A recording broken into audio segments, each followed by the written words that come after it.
Producer Allu Arvind సమర్పణలో కార్తిక్ రాజు దర్శకత్వంలో వచ్చిన మూవీ సింగిల్ చిత్రం. శ్రీ విష్ణు, కేతికా శర్మ, ఇవానా, వెన్నెల కిషోర్ బాబు ఈ చిత్రంలో నటించారు.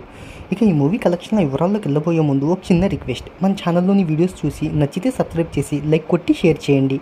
సాంకేతిక నిపుణుల రెమ్యునరేషన్తో పాటు ప్రమోషనల్ ఖర్చులు అన్నీ కలుపుకొని ఈ చిత్రాన్ని 15 కోట్ల రూపాయల బడ్జెట్తో నిర్మించారు.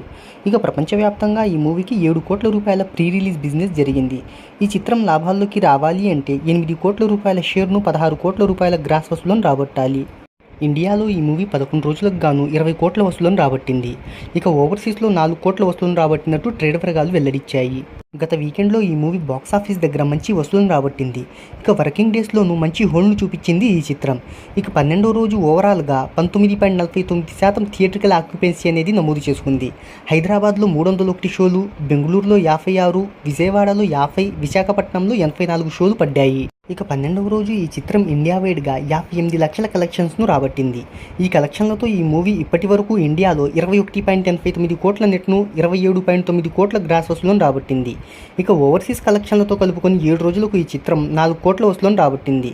ఇక ప్రపంచవ్యాప్తంగా ఇప్పటి వరకు ఈ మూవీ 34 కోట్ల వసూలను రాబట్టినట్టు ట్రేడ్ వర్గాలు చెప్తున్నాయి.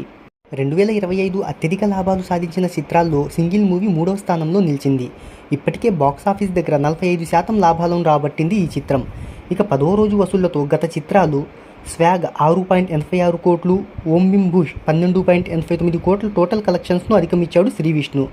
ఇక న్యాచురల్ స్టార్ నాని నటించిన రీసెంట్ మూవీ హిట్ 3ని, నార్నే నితిన్ల మ్యాథ్ స్క్వేర్ చిత్రాలను ఈ సింగిల్ మూవీ క్రాస్ చేయడం విశేషం. రానున్న రోజుల్లో ఈ మూవీ ఏ మేరకు కలెక్షన్లను రాబడుతుందో చూద్దాం.